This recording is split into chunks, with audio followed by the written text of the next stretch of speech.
মহিলা এত খারাপ, ওর মতো খারাপ আর কেউ নাই। যেই মহিলা ইনকামের রাস্তা বেছে নিয়েছে, ওর ইনকামের রাস্তা হলো দেহ বিক্রি করা, কলগাল হিসেবে জিনা করে যে ইনকামের পথকে বাছাই করে নিয়েছে। এমন একজন নারী,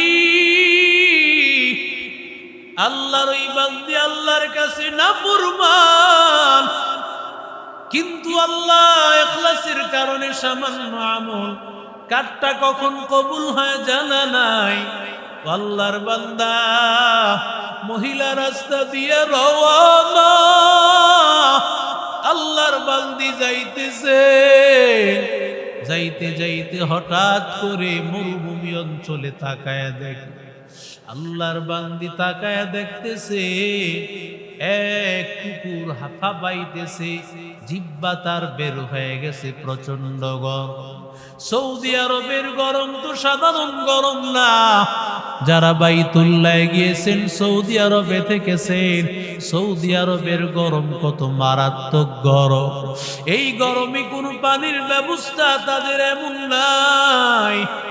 আমাদের দেশে পুকুর পাওয়া যায়, পানির ব্যবস্থা পাওয়া যায়, সেখানে তো এমন হালত নাই। কুকুরটা পানির তৃষ্ণায় কাতর হয়ে গেছে। আল্লাহর বান্দা, ওরে যুবক, কুকুরটা যখন তৃষ্ণায় কাতর হইয়া তাকাইয়া দেখেছে একেবারে কূপের আশেপাশে ঘুরতেছে, কিন্তু পানি পান করবে কিভাবে? মানুষ তো বালতি উঠায়া সেখান থেকে পানি পান করবে, এই কুকুর কিভাবে পানি পান করবে? ওর তো পানি পান করার কোনো রাস্তা নাই। আল্লাহর বান্দি মনে মনে চিন্তা, আমি তো পানি পান করলাম, এই কূপ থেকে পানি উঠাইয়া পানি পান করলাম, কিন্তু এই কুকুরটা, সেও তো আমার মতো তৃষ্ণায় কাতর হয়ে আছে, সে আমার মতো তো পানি উঠাইতে পারবে না, কাউরে বলতেও পারে না। ওরও তো একটা জবান আছে, ওরও তো জবানের মালিক আমার আল্লাহ। আল্লাহ তোর জবান সম্পর্কে জানে, আল্লাহ দেখতেছেন, কিন্তু এই প্রাণীটা আল্লাহর মাখলুক, আল্লাহর কাছে আল্লাহর বান্দা এই মাখলুকটা চাইতেছে, কিন্তু ওর পানির ব্যবস্থা কি করে হবে? মহিলা এবার একটা চামড়ার একটা মৌজা পাত্র বানায় দিল। এই চামড়ার মৌজার মধ্যে তার ওড়নার মধ্যে লাগায়া, সেই ওড়নায় লাগানো সেই একেবারে পায়ের মৌজাটা, চামড়ার মৌজাটা ফালায় দিল, সেখান থেকে পানি উঠায়া ওই পানিটা কুকুরের মুখে তুলে দিল। কুকুরের মুখে তোলার পর ওই কুকুর জবান দিয়ে কি যেন বলেছে, রহমাতুল লিল আলামিন বলেন, ওই আল্লাহর বান্দি আল্লাহ তাআলা ওই কুকুরের জবানের দোয়ার কারণে এই আল্লাহর বান্দিকে জান্নাতের মালিক বানায় দিয়েছে। আরে আল্লাহর বান্দা, এই বান্দা জবান দিয়ে কিছুই বলে নাই, কিন্তু ইখলাসের নিয়ত আছে, আল্লাহ আমি ইবাদতটা তোমারে রাজি করার জন্যই করছি, আয় আল্লাহ তোমারে খুশি করার জন্য করেছি। ওরে বান্দা, আল্লাহরে রাজি করার জন্য সামান্য আমল আল্লাহ বড় বাড়ায়া দেন। ইন্নামাল আ'মালু বিন্নিয়াত ওয়া ইন্নামা লিকুল্লি ইমরিইম মা নাওয়া। আল্লাহর নবী বলেন, আমল যদি বান্দা আল্লাহর তাআলার মহব্বতে হয়, ওই আমলের প্রতিদান আমার আল্লাহ তাআলা বাড়ায়া দেন। হकीकत से तो दुनिया बेखबर है, दुनिया की नुमाइश पर नजर है, नमी गोयम कि अज दुनिया जुदा बाश, बहर करे के बाशी बा खुदा बाश, जिससे दुनिया अज खुदा गाफिल बुदा, नहीं कमाशुक नुकरा हो फर्जिंदजान आबोदर कश्ती हला के कश्तिया अब अंदर जीरे कश्ती पुश्तिया ঘুমাইছে আল্লাহর বান্দা ঘুমাইবে ওই সময় তো বান্দা ইবাদত করে না ঘুমায় রহমতের নবীর তরিকা অনুযায়ী যদি ঘুমায় আল্লাহর বান্দা ঘুমানোর সময় ওযু করিয়া ডান কাত হইয়া আল্লাহুম্মা বিসমিকা আমুতু আহইয়া দুরূদ শরীফ পড়ে সূরা ফাতিহা সূরা ফালাক নাস কুল হুয়াল্লাহ এগুলো পড়িয়া আল্লাহর বান্দা যখন ঘুমাইয়া যাবে ওই পুরা রাত আমল নামায় সব লিখতে থাকবে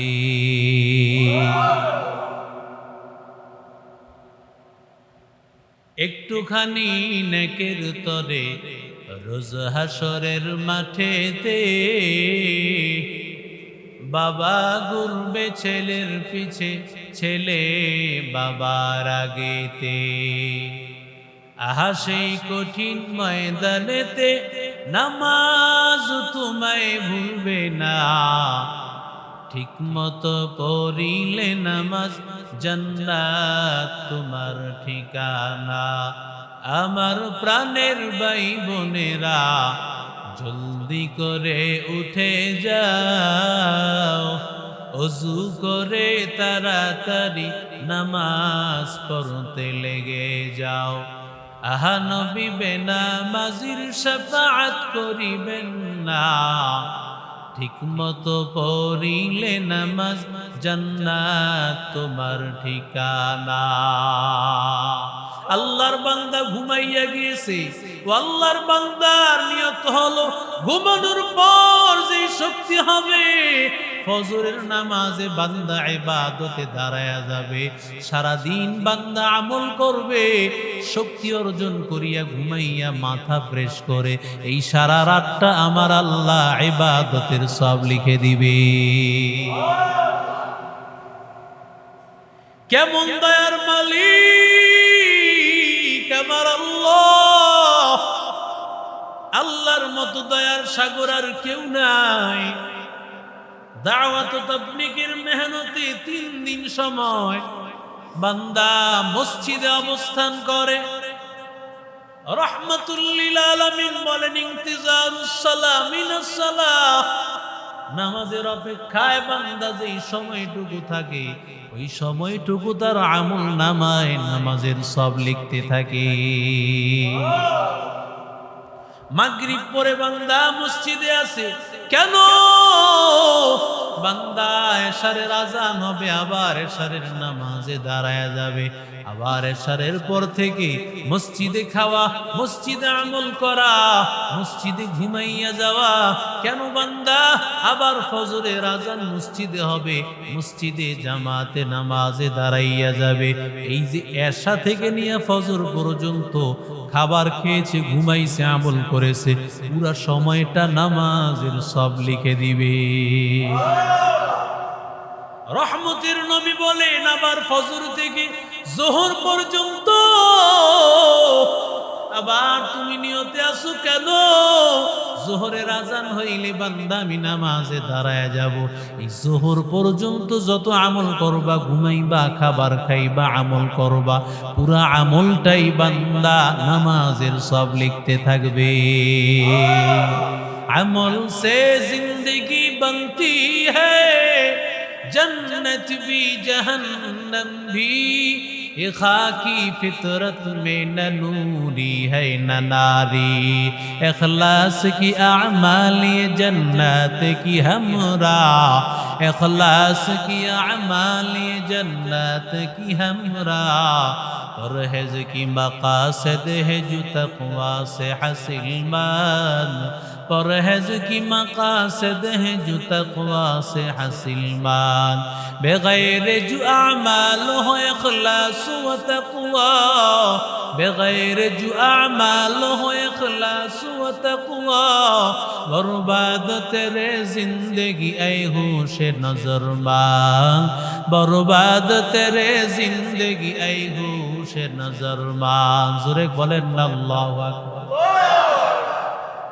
ঘুমাইয়া রইলাম ওই সময়টাও নামাজ খাবার খাইলাম ওই সময়টাও নামাজ নবী বলেন যদি সহি নিয়ত হয় আর তরিকাটা নবীর হয় নবীর তরিকা অনুযায়ী যদি হয় আল্লাহর হুকুমে হয় নিয়তটা যদি তোমার ভালো হয় সমস্ত আমলগুলো আল্লাহ কবুল করে নিবে ওয়ামা উমিরু ইল্লা লিয়াবুদুল্লাহ মুখলিসিনা লাহুদ্দীন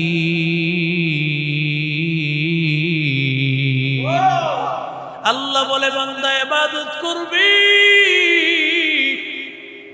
একমাত্র আমি আল্লাহর জন্য হুনাফা দুনিয়ার আর কারো রাজি করানোর জন্য না আমি মালিকের খুশির জন্য ইবাদত করবি আমি আল্লাহ খুশি হইয়া বান্দা তুই যা চাইবি আমি আল্লাহ তোরে তাই দিয়া দিব আখলিস দীনাকা ইয়াকফিকাল আমালুল কলিল ইখলাসের সাথে আমল হয়ে গেলে সামান্য আমলি বান্দা জান্নাতে যাওয়ার কারণ বানায় দিবি এরে আল্লাহর বান্দারা এরে যুবক ও নবীর আশিক উম্মতের দল রাহমাতুল লিল আলামিনের হাদিস বুখারী শরীফে প্রসিদ্ধ হাদিস সবার জানা মহিলা এত খারাপ ওর মতো খারাপ আর কেউ নাই যেই মহিলা ইনকামের রাস্তা বেছে নিয়েছে ওর ইনকামের রাস্তা হলো দেহ বিক্রি করা কলগাল হিসেবে জিনা করে যে ইনকামের পথকে বাছাই করে নিয়েছে এমন একজন নারী আল্লাহর ওই বান্দি আল্লাহর কাছে নাফরমান কিন্তু আল্লাহ ইখলাসের কারণে সামান্য আমল কাটটা কখন কবুল হয় জানা নাই আল্লাহর বান্দা মহিলা রাস্তা দিয়ে রওয়ানা আল্লাহর বান্দি যাইতেছে যাইতে যাইতে হঠাৎ করে মরুভূমি অঞ্চলে তাকায়া দেখে আল্লাহর বান্দি তাকায়া দেখতেছে এক কুকুর হাফা বাইতেছে জিহ্বা তার বের হয়ে গেছে প্রচন্ড গরম সৌদি আরবের গরম তো সাধারণ গরম না যারা বাইতুল্লাহ গিয়েছেন সৌদি আরবে থেকেছেন সৌদি আরবের গরম কত মারাত্মক গরম এই গরমে কোনো পানির ব্যবস্থা তাদের এমন নাই আমাদের দেশে পুকুর পাওয়া যায় পানির ব্যবস্থা পাওয়া যায় সেখানে তো এমন হালত নাই কুকুরটা পানির তৃষ্ণায় কাতর হয়ে গেছে আল্লাহর বান্দা ওরে যুবক কুকুরটা যখন তৃষ্ণায় কাতর হইয়া তাকাইয়া দেখেছে একেবারে কূপের আশেপাশে ঘুরতেছে কিন্তু পানি পান করবে কিভাবে মানুষ তো বালতি উঠায়া সেখান থেকে পানি পান করবে এই কুকুর কিভাবে পানি পান করবে ওর তো পানি পান করার কোনো রাস্তা নাই আল্লাহর বান্দি মনে মনে চিন্তা আমি তো পানি পান করলাম এই কূপ থেকে পানি উঠাইয়া পানি পান করলাম কিন্তু এই কুকুরটা সেও তো আমার মতো তৃষ্ণায় কাতর হয়ে আছে সে আমার মতো তো পানি উঠাইতে পারবে না কাউরে বলতেও পারে না ওরও তো একটা জবান আছে ওরও তো জবানের মালিক আমার আল্লাহ আল্লাহ তোর জবান সম্পর্কে জানে আল্লাহ দেখতেছেন কিন্তু এই প্রাণীটা আল্লাহর মাখলুক, আল্লাহর কাছে আল্লাহর বান্দা এই মাখলুকটা চাইতেছে, কিন্তু ওর পানির ব্যবস্থা কি করে হবে? মহিলা এবার একটা চামড়ার একটা মৌজা পাত্র বানায় দিল। এই চামড়ার মৌজার মধ্যে তার ওড়নার মধ্যে লাগায়া, সেই ওড়নায় লাগানো সেই একেবারে পায়ের মৌজাটা, চামড়ার মৌজাটা ফালায় দিল। সেখান থেকে পানি উঠায়া ওই পানিটা কুকুরের মুখে তুলে দিল। কুকুরের মুখে তোলার পর ওই কুকুর জবান দিয়ে কি যেন বলেছে, রহমাতুল লিল আলামিন বলেন, ওই আল্লাহর বান্দি আল্লাহ তাআলা ওই কুকুরের জবানের দোয়ার কারণে এই আল্লাহর বান্দিকে জান্নাতের মালিক বানায় দিয়েছে। আরে আল্লাহর বান্দা, এই বান্দা জবান দিয়ে কিছুই বলে নাই, কিন্তু ইখলাসের নিয়ত আছে, আল্লাহ আমি ইবাদতটা তোমারে রাজি করার জন্যই করছি, আয় আল্লাহ তোমারে খুশি করার জন্য করেছি। ওরে বান্দা, আল্লাহরে রাজি করার জন্য সামান্য আমল আল্লাহ বড় বাড়ায়া দেন। ইন্নামাল আমালু বিন্নিয়াত ওয়া ইন্নামা লিকুল্লি ইমরিইম মা নাওয়া। আল্লাহর নবী বলেন, আমল যদি বান্দা আল্লাহর তাআলার মহব্বতে হয়, ওই আমলের প্রতিদান আমার আল্লাহ তাআলা বাড়ায়া দেন। ও আল্লাহর বান্দার যুবক, যদি বান্দা নিয়তটা ভালো হয়, ওরে বান্দা নিয়ত যদি তোমার খালেস হয়, তাহলে আল্লাহ নিয়তের কারণে তোমারে জান্নাতে পৌঁছায় দিবে। এই ইখলাসপূর্ণ আমলের কারণে জান্নাতের মালিক আল্লাহ তোমারে বানায় দিবে।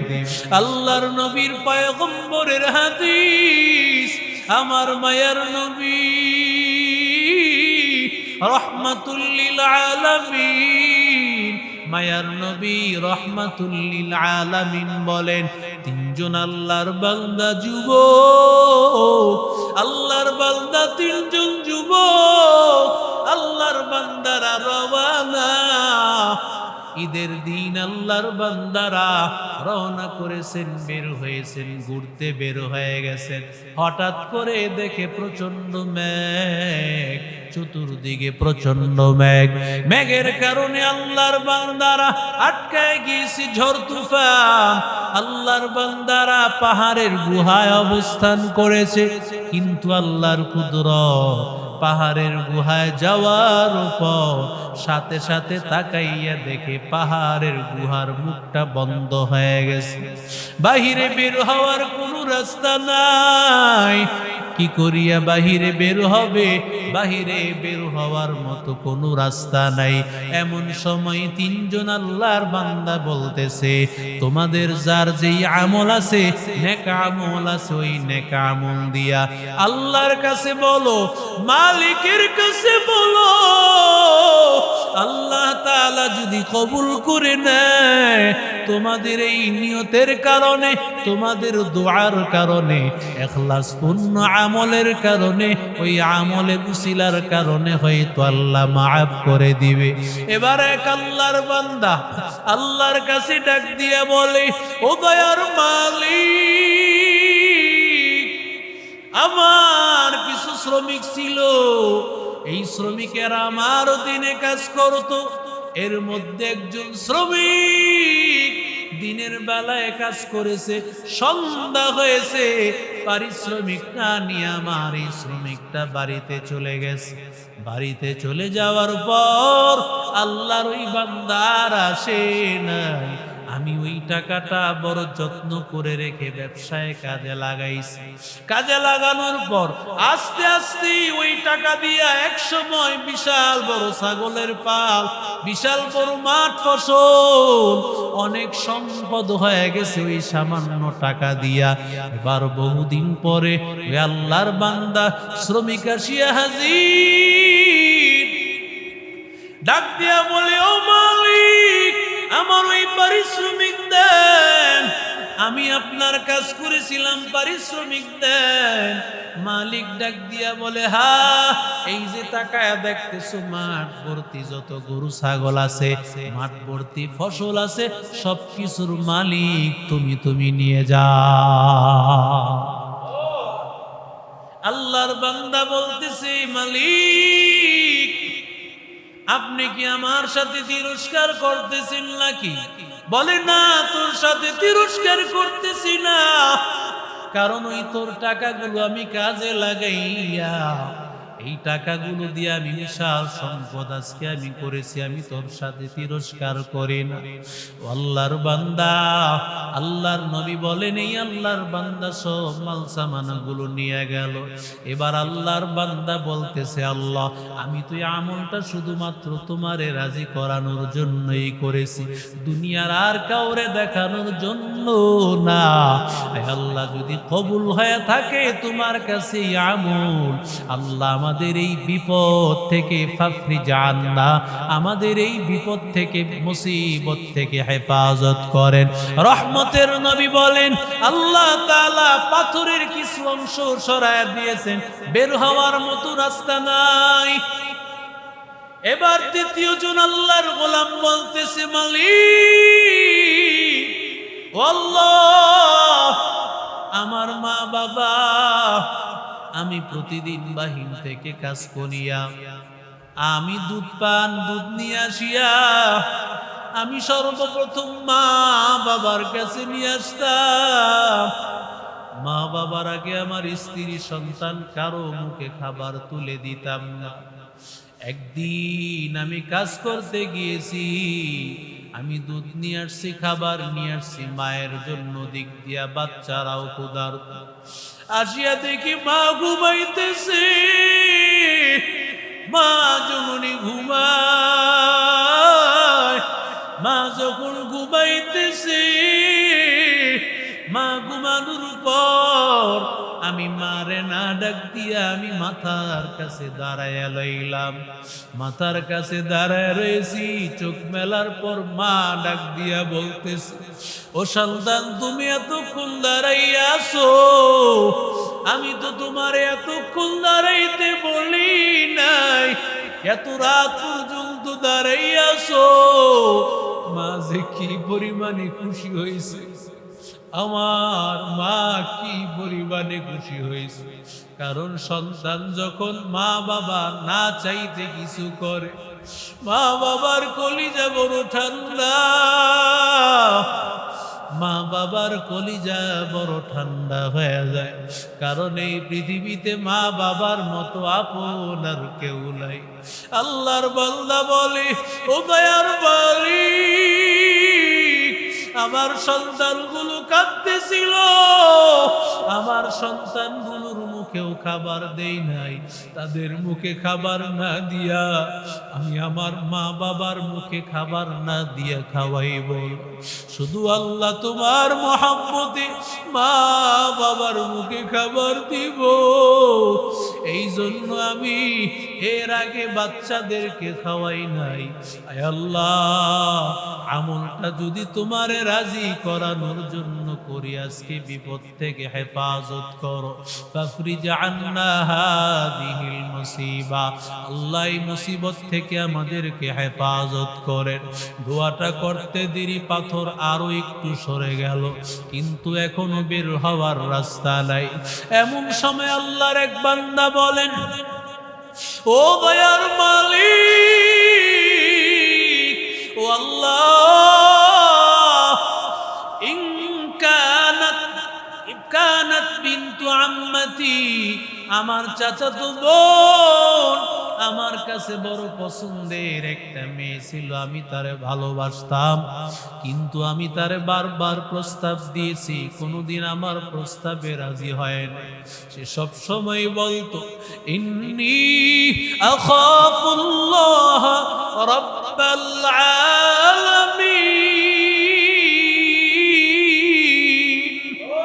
আমি মালিকের ভয় পাই, আমি আল্লাহকে ভয় পাই, আমার দ্বারা কোনোদিন গুনাহের কাজ হতে পারে না। এই মেয়েটা একদিন অভাবে পড়িয়া আমার কাছে হাত পাতছে, আমি তার একটু সহযোগিতা করার জন্য। এমন সময় আমি তারে ডাক দিয়া বললাম, আমি তোমারে বলেছিলাম আমার সাথে মনের বাসনা পূরণ করার জন্য, কিন্তু তুমি আমার মনের বাসনা পূরণ করো নাই।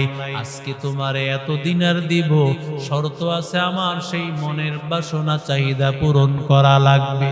আল্লাহর বান্দি নিরুপায় হইয়া রাজি হয়ে গেল। রহমতের নবী বলেন, নির্দিষ্ট সময় যখন আল্লাহর ওই বান্দা মেয়েটার সামনে হাজির, এমন সময় মেয়েটার চোখে কান্নার আওয়াজ, ও চোখের বাণী ফালাইয়া কান্না করতেছে। আল্লাহর ওই বান্দির চোখের বাণী, ওর চোখের বাণী দেখিয়া আল্লাহর বান্দা ডাক দিয়া বলে, আমি কি তোমাকে জোর করেছে নাকি? বলে না। তাহলে তুমি কেন কান্না করো? বলে আমি এই জন্য কান্না করি, কোনদিন আমার এই চরিত্রকে, আমার এই সতীত্বকে কারো কাছে দেই নাই। আল্লাহর বান্দা, আমি কোনদিন দেই নাই। আজকে যে আমি বাধ্য হইয়া টাকার অভাবে আমি রাজি হইলাম, চিন্তা করতেছি আমার মালিক আল্লাহর কাছে কি জবাব দিব? আল্লাহর কাছে জবাব দেওয়ার কোনো রাস্তা নাই, আল্লাহর কাছে জবাব দেওয়ার মতো কোনো রাস্তা নাই। এমন সময় লোকটা ডাক দিয়া বলে, ও দয়ার মালিক, আমার তখন মাথায় চিন্তা আসছে, আমার এই চাচাতো বোন কোনদিন ইচ্ছাকৃতভাবে গুনাহের কাজ করে নাই, অনিচ্ছাকৃতভাবে করতেছে, তাও কত ভয়। অথচ আমি ইচ্ছায় কত মারাত্মক অন্যায় করে ফেলেছি। আমার কি উপায় হবে? আমি কি উপায় হবে আমার? কি আমি আল্লাহর কাছে জবাব দিব? কি উপায় হবে আমার মরণে? কেমনে একা থাকবো আধার কবরে, কেমনে একা থাকবো আধার কবরে। ও দয়ার মালিক, আয় আল্লাহ, তখন আমি আমার বোনকে আমি ছেড়ে দিয়েছি আর বলেছি, যাও, আমি আর তোমার সাথে খারাপ আচরণ করব না। আর টাকাগুলো দিয়া বলছে, টাকাগুলো নাও, এই টাকার মালিক আমি তোমারে বানাইয়া দিলাম। আল্লাহ এই কাজটা যদি তোমারে রাজি করানোর জন্য করে থাকি, এই মুসিবত থেকে হেফাজত করো আল্লাহ, পাথরটা সরাইয়া দাও। আল্লাহর বান্দা দোয়া করতে দেরি, সাথে সাথে 3 নম্বরের দোয়ার পরে পাথর পুরাপুরি সরে গেল। আল্লাহর বান্দারা বের হয়ে গেছে। ওমা উমিরু ইল্লা লিয়াবুদুল্লাহ মুখলিসিনা লাহুদ্দিন।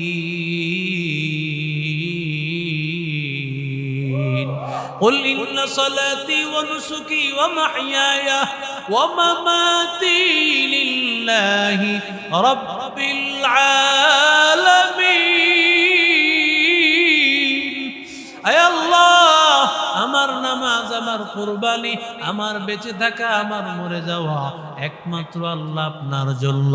সবকিছু হতে হবে আল্লাহর জন্য। ইখলাসের নিয়ত, সহি নিয়ত থাকা লাগবে, আর নবীর তরিকায় কাজ করা লাগবে, আর হালাল রিজিক অনুযায়ী চলতে হবে। তাহলে আমার আল্লাহ প্রত্যেকটা আমল কবুল করে নিবে।